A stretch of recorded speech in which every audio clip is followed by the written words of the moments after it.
How to save Google Chrome bookmarks in a file. Want to back up your Chrome bookmarks or move them to another browser? Here's the easy way to save them into a file.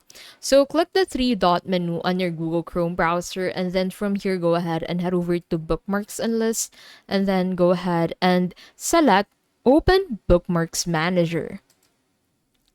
So in here, you'd be able to find all of the bookmarks that you have on your Google Chrome browser.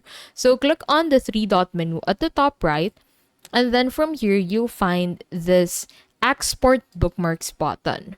So this will allow you to export the bookmarks that you have on your Chrome browser into your local device. So you can go ahead and name this bookmark and then select save to save it into your local drive.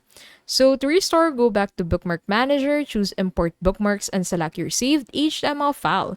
Your bookmarks will reappear instantly. Exporting bookmarks to a file is the fastest way to back them up. Move them to another browser or keep a clean copy before troubleshooting Chrome.